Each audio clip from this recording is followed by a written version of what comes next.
생각하고 하는 건 너무 소중합니다. 오늘 말씀에서는 하나님을 힘입고 싸우라라는 제목으로 말씀을 정해봤습니다.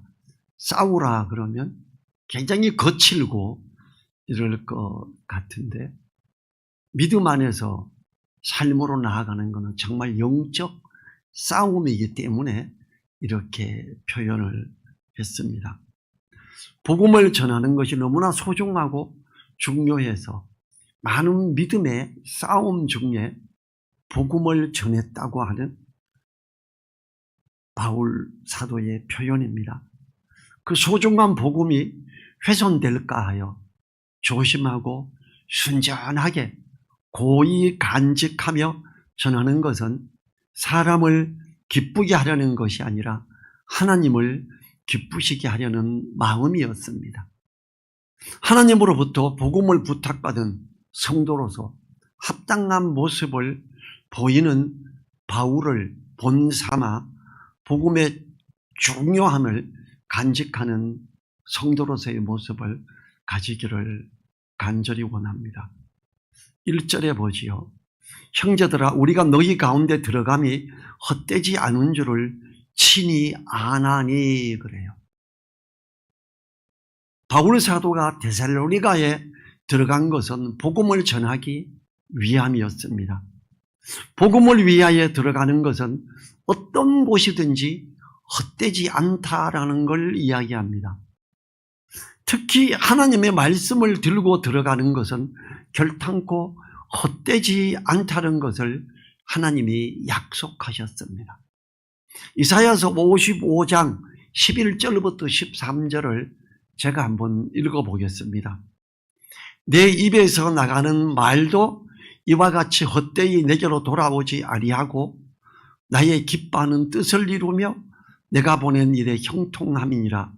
너희는 기쁨으로 나아가며 평안히 인도함을 받을 것이요 산들과 언덕들이 너희 앞에서 노래를 바라고 들의 모든 나무가 손뼉을 칠 것이며 잣나무는 가시나무를 대신하며 화석류는 찔레를 대신하여 날 것이라. 이것이 여호와의 기념이 되며 영영한 표징이 되어 끊어지지 아니하리라.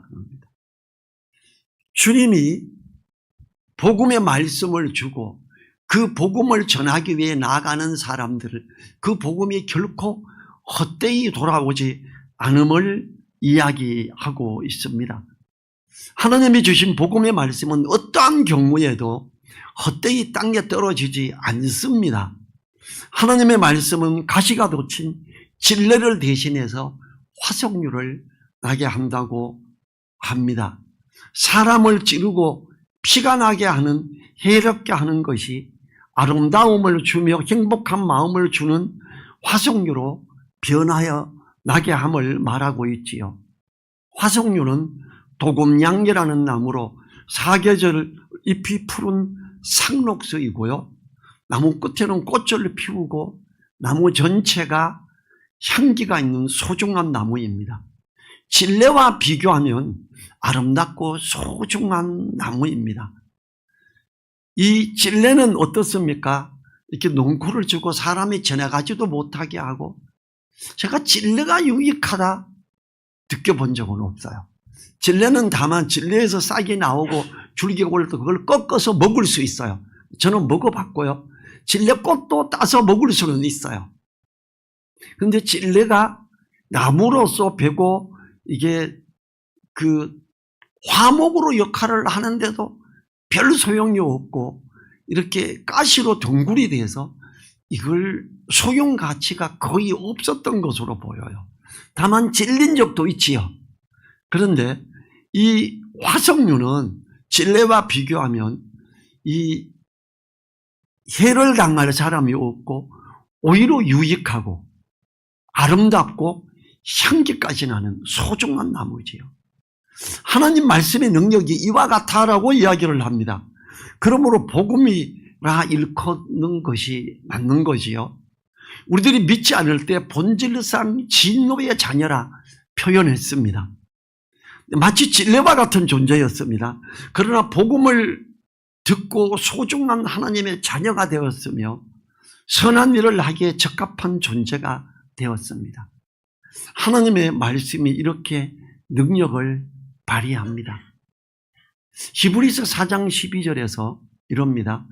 하나님의 말씀은 살았고 운동력이 있어 좌우에 날선 어떤 검보다도 예리하여 혼과 영과 및 관절과 골수를 찔러 쪼개기까지 하며 또 마음의 생각과 뜻을 감찰하나니 그래요. 말씀에는 사람의 마음 속을 헤집는 운동력이 있습니다. 속에서 일어나는 일은 눈으로 보이지 않으며 나타나지 않을 수 있습니다. 이처럼 복음의 능력은 놀랍게 일어납니다. 복음을 들고 들어가는 사람은 기쁨으로 나아가며 평안한 인도함을 받게 됩니다. 복음을 전하기 때문에 욕을 먹을 수도 있습니다. 근데 저도 복음 전하다가 고발을 당하고 남대문 경찰서에서 하룻밤 구류가 된 적이 있습니다. 서울역에서 예수님 믿는 사람들이 있고 복음을 전하러 갔는데 그때 나는 찾았네라고 하는 여의도 광장에서 어마어마한 인원이 100만 명 이상이 모여서 집회를 했는데 나는 찾았네라는 마크를 그리스도인들이 붙였어요. 그런데 그분에게 복음을 이야기했는데 이분이 예수님을 모르는 거예요. 너무 마음이 아파서 일어서서 크게 복음을 외쳤습니다. 서울역에서 했으니까 역 안에 대기실에서 했어요. 시끄럽다고 누가 고발을 했나 봐요. 이 청홍경찰이 그 기차역에는 그 기차 거기에서 관리하는 경찰이 따로 있습니다. 그 경찰이 와서 저를 잡더라고요. 그만해요. 그래. 그러니까 놓으세요. 그리고 복음을 마무리했는데 제가 잡혀서 남대문 경찰서로 갔어요. 욕을 먹었지요. 왜 이렇게 시끄럽게 하냐고. 근데 거기 경찰 간부가 와서 이야기를 하는데 자기가 안수 집사래요. 그래서 안수 집사님은 복음을 전하셔야지 복음 잘하는 사람을 회방하면 되겠습니까? 제가 이렇게 단도직입적으로 이야기를 하기도 했었는데 우리는 복음을 전할 때 회방을 받습니다. 때로는 제가 그래서 태어나고 처음으로 이렇게 구류가 돼서 거기서 주는 밥도 먹어봤고요. 완전히 꽁보리밥 주대요. 그리고 김치 안 하고 그 단무지 이것만 딱 줘요. 저는 이것도 빨리 먹자. 내가 이걸 안 먹으면 내일까지 배고프고 오늘 하룻밤 여기서 자야 될 것 같은데. 그래서 저녁을 그걸 먹고 다 먹고 그 안에 있는 사람들에게 복음을 전했어요. 냄새도 참 많이 나더라고요. 그래서 복음을 전하고 제가 내비게이터 선교에 있을 때라 정말 중요 요직에 있는 사람들도 있어서 제가 잡혀갔다는 걸 듣고 몇몇 요직에 있는 형제들이 찾아왔어요. 근데 와서 보고 저기 구치소 안에서 복음을 전하고 있네. 그럼 복음 들어야 될 사람이 있어서 하나님이 여기 보냈나 봐. 가자 그러고 다 돌아갔어요. 갈게 그러고 저는 그분들에게 복음을 다 전하고 그 안에 한 7, 8명 같이 갇혀 있었는데 그들이 복음을 안 들을 수가 없잖아요. 그 좁은 데서 목소리 크게 해서 복음을 전하고 있으니까. 그래서 하나님은 복음을 전하는 사람들의 그 발걸음 인도하시는 거고 이끄시는 거예요. 하나님은 이사야서 55장 12절에서 아까 읽었던 것 중에 산들과 언덕들이 너희 앞에서 노래를 바라고 들의 모든 나무가 손뼉을 칠 것이라 하셨습니다. 여러분 혹시 이런 거 느끼신 적이 있으세요? 제가 방미를 받았고요. 54단 대구에 있는 54단 훈련소에 가서 복음을 전했어요. 갈 때 이 전도지를 빨간 전도지를 한 묶음 가져갔어요. 훈련소에 많이 오니까 이게 훈련소에 들어가면 처음에 물건을 다 쏘더라 그러대요. 다 쏟고 나서 검사를 하는데 제가 하모니카, 성경, 노트 그리고 편지지하고 전도지를 가져가요. 전도지 이만큼 가져갔죠. 이게 뭐야 그래요. 빨간색 되니까 비라인지 알고. 누구 거야? 저 겁니다. 이리 나와. 뭐야 이거. 가서 예수님 믿기 전에 이렇게 찡그리였는데 예수님 믿고 싱그리가 돼서 딱 돌리면, 여러분들 예수님 믿고 싱글이 되라고 이거 가지고 왔습니다. 아, 이 새끼 또라이가 들어가 임마 이러는 거예요. 욕 먹고 거기서 사람들이 놀랬죠. 그리고 복음을 저는 자유롭게 이야기할 수 있었고요. 하나님은 거기에서도 역사하시지요. 제가 아침에 이렇게 연병장에 모이잖아요. 모일 때도 그냥 안 모이고 막 괴롭히면서 모이게 하는데, 거기 서서 있는데 제가 나팔꽃이 이렇게 바람에 살랑거리는데, 야, 하나님을 찬양하는 것으로 보여요. 나무가 흔들리는데 하나님 앞에 춤추는 걸로 보이는 거예요. 제가 태어나고 처음이었어요. 아멘. 내가 여기서 복음을 전하며 나오고 나가기 위해서 있는데 욕도 먹었지만 하나님이 환영해 주시는구나. 들여 모든 나무가 손뼉을 칠 것이라 그랬는데 지금 그러고 있는 게 보이는 거예요. 제가 그때 우리 집사람에게 자매님 부르고 그걸 편지도 쓴 적이 있어요. 이 신약에서도 모든 피조물들이 하나님의 아들들의 복음의 발길을 기다린다고 합니다. 로마서 8장 19절부터 21절이에요. 제가 읽을게요. 피조물이 고대하는 바는 하나님의 아들들이 나타나는 것이니 피조물이 허무한데 굴복하는 것은 자기 뜻이 아니요 오직 굴복하게 하시는 이로 말미암음이라. 그 바라는 것은 피조물도 썩어지며 종로로 탄 데서 해방되어 하나님의 자녀들의 영광의 자유에 이르는 것이니라 그래요. 여러분, 아담과 하와가 타락하고 나서 이 땅은 가시와 엉겅퀴를 내기 시작했습니다.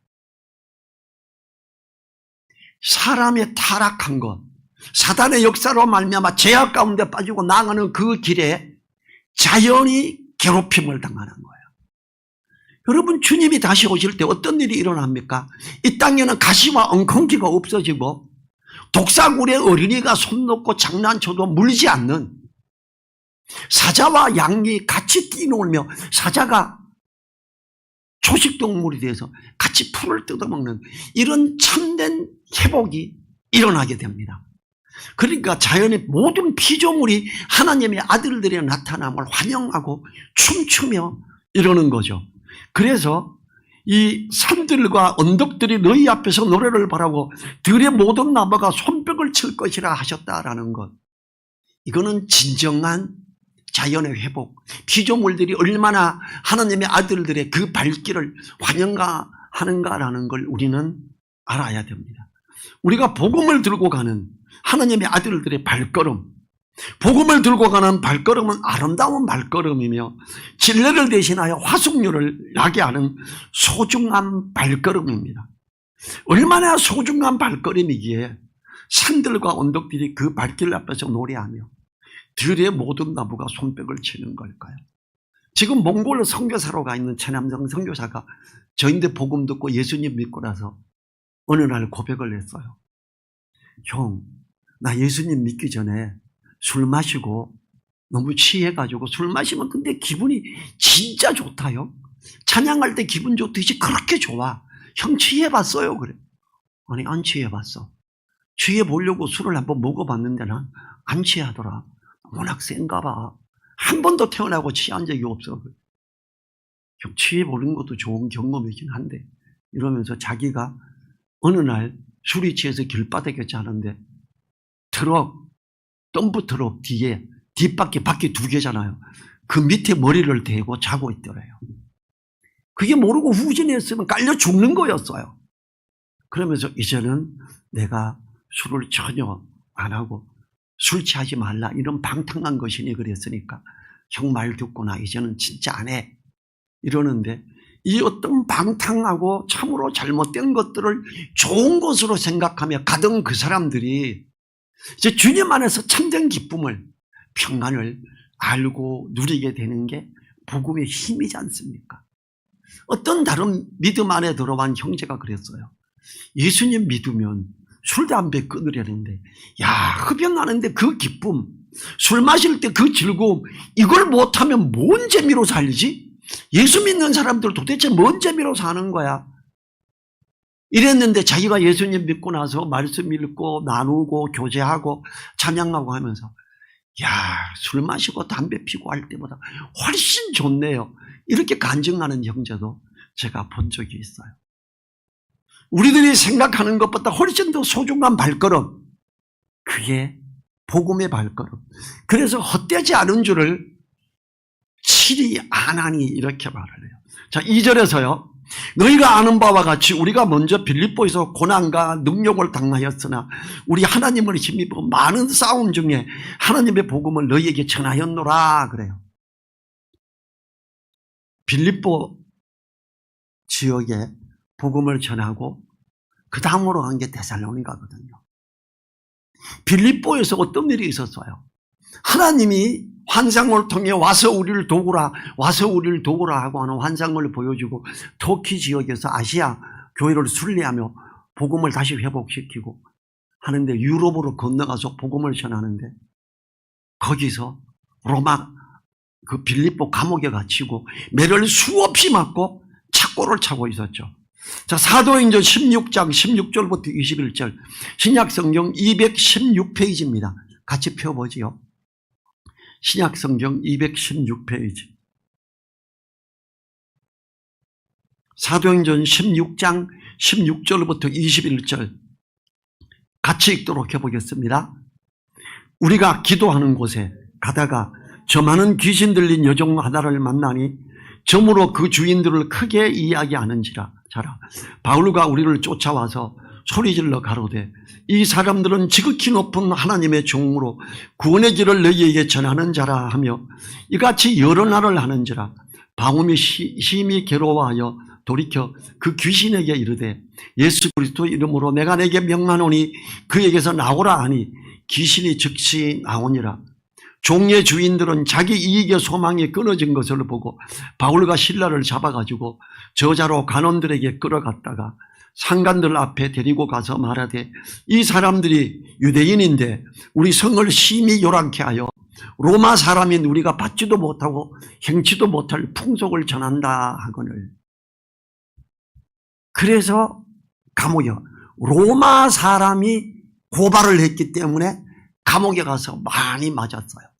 점쟁이 여인의 귀신 들림에 복음보다 소중히 생각되는 사람들이 로마 시민권을 가진 사람들이었어요. 그들은 물질적 이익에 눈이 어두웠어요. 이 귀신 들린 여자, 귀신이 참으로 들려 있었기 때문에 점쟁이인데 점을 잘 쳤어요. 그래서 이 여자를 앞세워서 점을 치게 하고 돈을 받게 하고 그 돈을 많이 벌었던 사람. 그런데 이 여자가 이분들은 하나님의 사람이라 복음을 전하는 자다 귀한 존재 맨날 따라다니면서 말을 하니까 귀신을 쫓아냈던 거예요. 그래서 고발을 했지요. 로마 사람인 우리가 알지도 못하고 듣지도 못했던 예수라는 걸 전하는 저들이 우리 이 점쟁이 이 여인에게서 이걸 쫓아냈다. 저놈은 우리에게 엄청난 손해를 끼쳤다. 고발한다. 감옥에 가둬라. 이렇다. 가둔 거예요. 이 현대에도 사람들은 물질적 이익이 먼저이며 복음을 듣는 것과 받아들임이 나중인 게 대부분이죠. 사단은 복음을 가려는 일에 물질적인 이익의 것들을 우선순위하므로 복음을 뒤로 하게 합니다. 우리 하나님을 힘입어 많은 싸움 중에 그래요. 바울은 거기서 많은 매를 맞고 착고를 차고 지하 감옥에 갇혔잖아요. 그 바울은 어떻게 해요? 거기서 안 싸웠죠. 그 로마 시민권이 나도 로마 시민권자다 이러지도 않고 잡혀 들어갔고 거기에 있으면서 어떻게 됐어요? 밤이 되고 찬양하고 기도했지요. 하나님은 특별한 지진을 일으켜서 착고를 차고 있는 자물쇠가 열리는 그 주파수로 진동을 해서 열리게 하고 옥문이 열리게 하고 간수는 중요 죄수들이 탈출했으면 사형을 당해요. 자결하려고 하니까 멈춰라. 해하지 마라. 우리 전부 여기 있다. 우리가 어떻게 해야 내가 살 수 있어요? 구원받아요. 주 예수를 믿으라. 그리하면 너와 내 집이 구원을 얻으리라. 그 사람이 예수님을 믿게 됐죠. 복음을 전했고 바울은 거기서 나올 때 내가 로마 시민권자인 내가 이렇게 피해를 받고 그냥 가냐? 한마디 했었고, 그들은 정중히 나와서 바울에게 용서를 구하기도 했습니다. 우리 하나님을 힘입어 많은 싸움 중에 이렇게 말해요. 바울은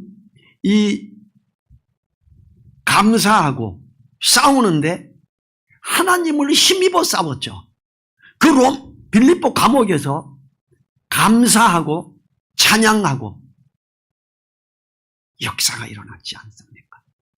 그리고 빌립보 지역에서 복음을 전하고 많은 사람이 주님을 따르게 됐고, 그러니까 어떤 일이 일어나요? 기도하러 가는 중에 기도하는 곳에 가다가 유대인 회당을 말하는 거예요. 유대인들이 여기 와서 또 저놈이 복음을 전하고 난리가 났네? 막 사람들을 모으고 저놈이 해결해야 돼 하고 쫓아다니기 시작했지요. 그리고 심지어 바울에게 유대인들이 조폭을 돈으로 사서 데리고 오기 시작했지요. 이 사도행전 17장 7절부터 9절, 이번에는 217페이지입니다. 거기도 한번 볼까요? 사도행전 17장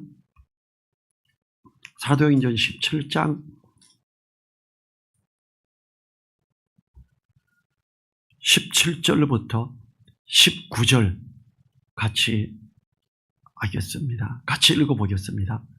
회당에서는 유대인과 경건한 사람들과 또 저자에서는 날마다 만나는 사람들과 변론하니 어떤 에비구레오와 스도이고 철학자들도 바울과 쟁론할세, 혹은 이르되 이 말짱이가 무슨 말을 하고자 하느뇨 하고, 혹은 이르되 이방신들을 전하는 사람인가 보다 하니 이는 바울이 예수와 또 몸의 부활 전합을 인함이라.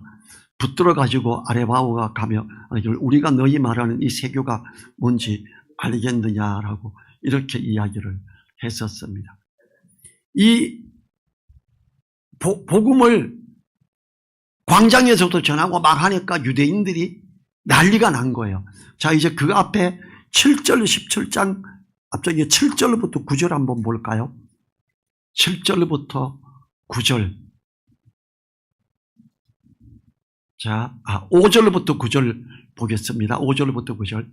그러나 유대인들은 시기하여 저자의 어떤 괴약한 사람들을 데리고 때를 지어 성을 소동케 하여 야손의 집에 달려들어 저희를 백성에게 끌어내려고 찾았으나 발견치 못하며 야손과 및 형제를 끌고 읍장들 앞에 가서 소리질러 가로되 천하를 어지럽게 하던 이 사람들이 여기도 이르매 야손이 들렸도다.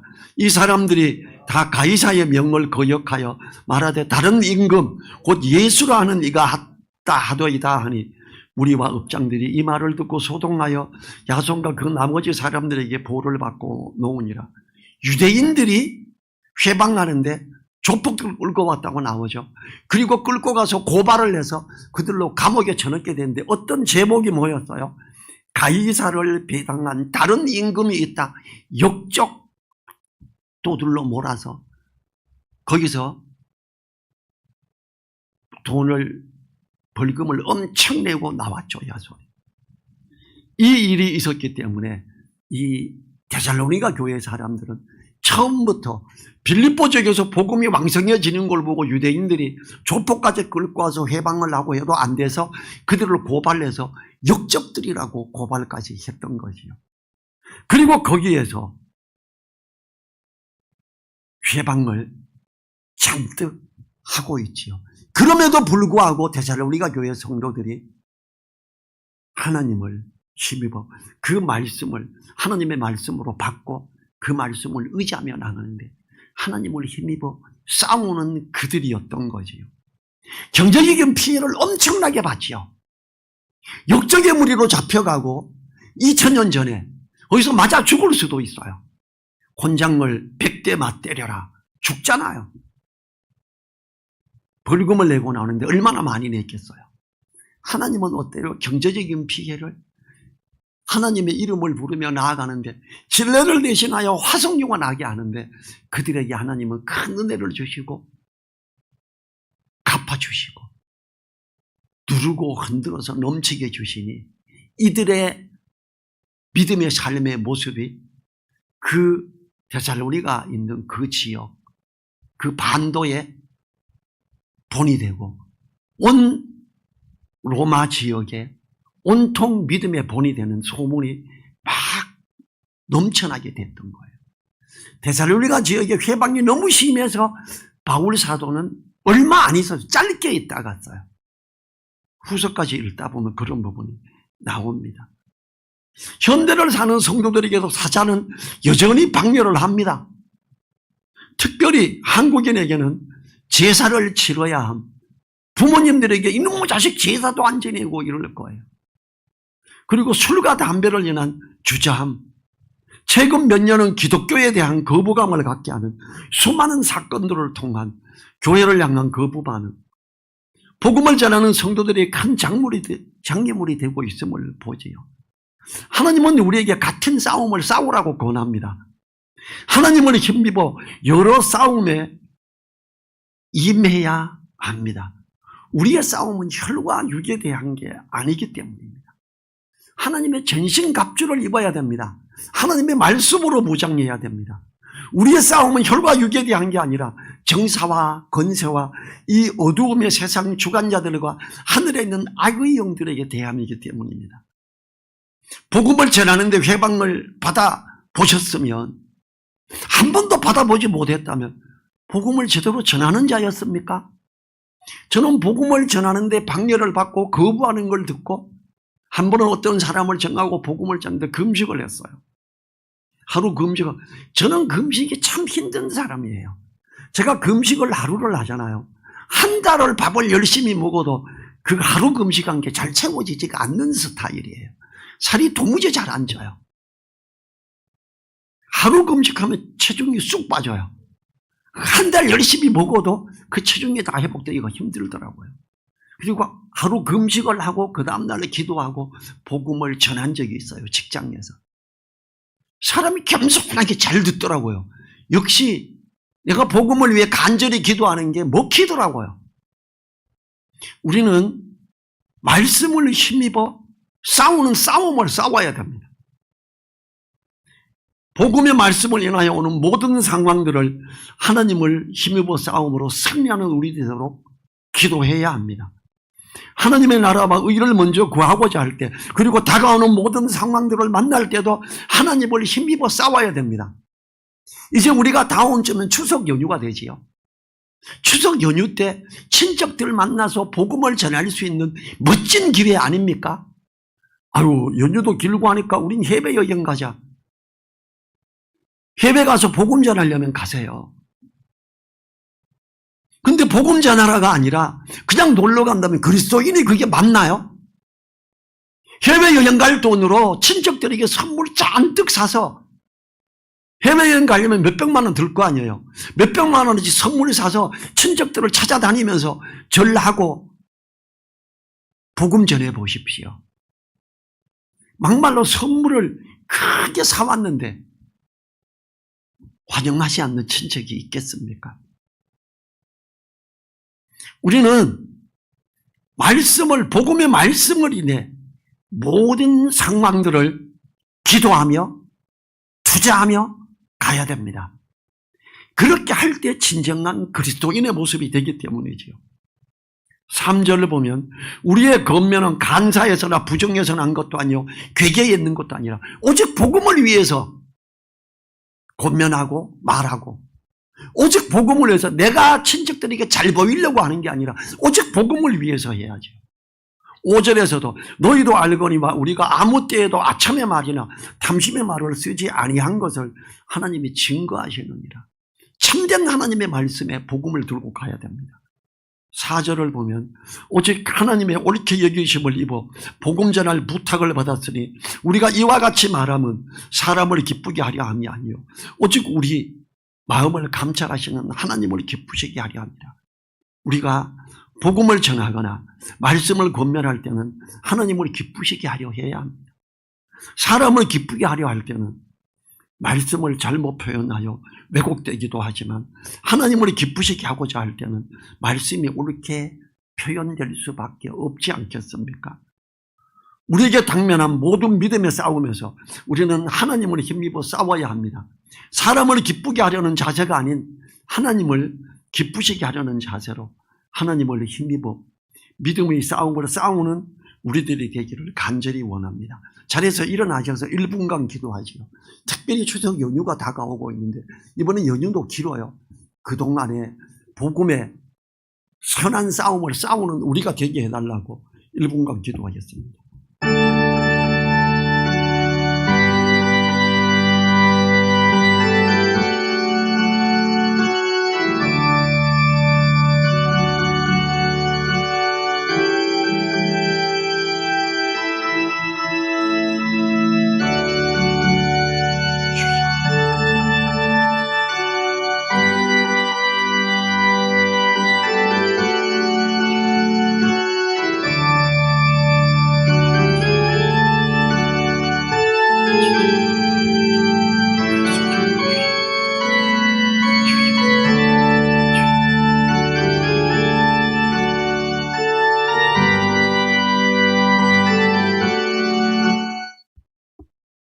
주님 감사합니다.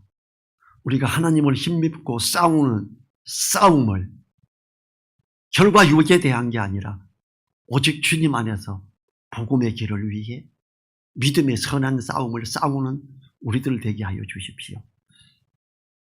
이제 친척들을 볼 수 있는 좋은 조건을 가진 추석 연휴가 길게 있습니다. 주님, 우리가 친척들 중에 복음을 전하지 않은 분들에게 전화하고 선물을 들고 찾아가서 복음의 선한 싸움을 싸우는 그 귀함을 가질 수 있도록 도와주십시오.